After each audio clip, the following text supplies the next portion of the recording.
বঞ্চিত করেছে। আমরা বৈষম্যের শিকার। আমাদের বিদ্যালয়গুলিকে দ্রুত জাতীয়করণের আমরা তৃতীয় বেসরকারি প্রাথমিক বিদ্যালয় বাংলাদেশে 9 জানুয়ারি 2013 সালে ঘোষণা ছিল বাংলাদেশের একটিও বেসরকারি প্রাথমিক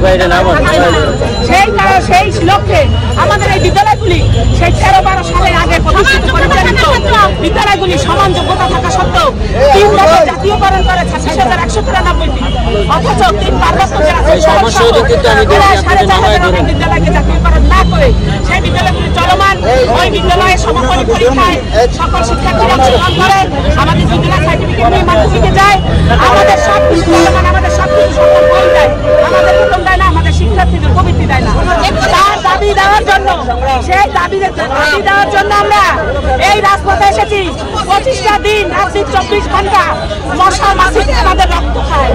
আমাদের এখানে শিক্ষকেরা খেয়ে না খেয়ে অনাহারে অবহারে জীবনযাপন করে। ঊর্ধ্বতন কর্মকর্তা জেনেও কেন আমাদের জন্য সুদৃষ্টি দিল না, যার কারণে আমরা আজকে প্রধান উপদেষ্টার কার্যালয়ের অভিমুখে রওনা করছি। জাতীয়করণে এই রাজপথে এসে তারা ঘোষণা দেবে, তারপর আমরা এইখান থেকে যাবো না, হলে আমরা যাবো না। পুলিশ আমাদের দেশ শতাধিক শিক্ষকদের কয়েকজনকে অ্যারেস্ট করে নিয়েছে, তাদের অবস্থাও খারাপ এবং 1000-এর উপর শিক্ষক পানি দিচ্ছে তাদের গায়ে। আমাদের পানি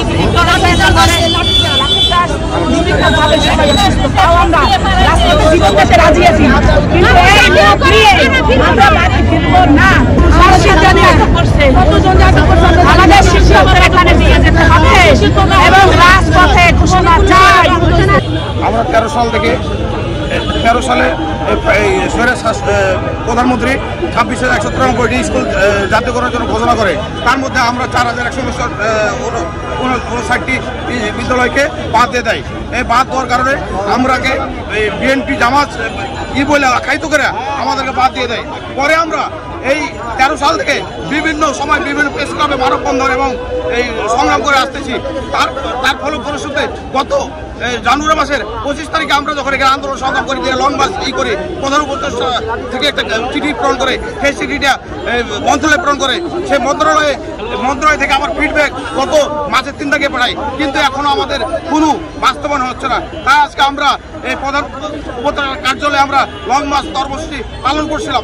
সেটার তাই আমাদেরকে জলকামান দিয়ে এবং পুলিশ আমাদের পিটানি দিয়েছে। আহত মোটামুটি প্রায় 400-500 শিক্ষক আহত হয়েছে, তার মধ্যে আমি নিজেও আহত। আমাকে একটা হাঁটতে বাড়ি মারছে, একটা যেখানে বাড়ি মারছে আমাকে খুলে গেছে আমার এইগুলো। ঠিক আছে, আমাদের দাবি যদি না হয় আমরা রাজপথে মরে আমরা চলে যাব, আমরা রাজপথে আমরা মরে যাবো। হয় জাতীয়করণ নাই আমাদের মরণ, আমাদের একটাই চাও, অন্য কিছু।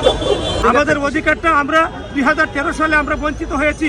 4159টি বিদ্যালয়কে প্রধানমন্ত্রী শেখ হাসিনা 26,159টি বিদ্যালয়কে জাতীয়করণ করেছিলেন এবং 4159টির উপরে বিদ্যালয়কে বাদ দিয়েছিলেন।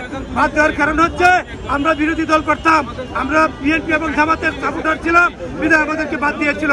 আমরা এই অজুহাতে আমাদেরকে বাদ দিয়ে আমরা অদ্যাবধি 2013, 14, 15, 16, 17, 18, 19, 20, 21, 22, 23, 24, 25 সালেও পর্যন্ত আন্দোলন করছি। কিন্তু আমাদের কোনো আন্দোলনে বর্তমান সচিব এবং বিগত সচিবরা আমাদেরকে ঠাঁই দেয় নাই, আমাদের বিদ্যালয়গুলিকে জাতীয়করণ করার কোনো সুবিধা করে দেয় নাই। বিগত সচিব আকরাম আল হাসান সাহেব 2019 সালে আমরা এখানে প্রেসক্লাবের সম্মুখে 56 দিন অনশন করেছিলাম। আকরাম আল হাসান সাহেব আমাদের মঞ্চে এসে বলেছিলেন আগামী 6 মাসের ভিতরে আপনাদেরকে জাতীয়করণ করা হবে, কিন্তু সেই আকরাম আল হাসান সাহেব 2019-এর পর 2020 সালে একটি চিঠি ইস্যু করে মন্ত্রণালয়ে দিয়েছিলেন যে আপাতত বেসরকারি প্রাইমারি বন্ধ। এভাবে আমাদেরকে বঞ্চিত করেছেন, লাঞ্ছিত করেছেন। সেই স্রোতে আমরা বঞ্চিত, আমাদের সেই বঞ্চিত শিক্ষকদের অধিকার বাস্তবায়নের জন্য আমরা লং মার্চের ডাক দিয়েছিলাম।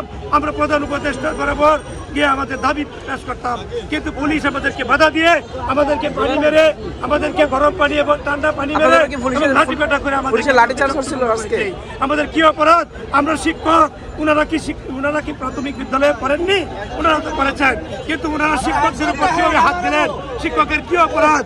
আমরা কি অপরাধ করেছি?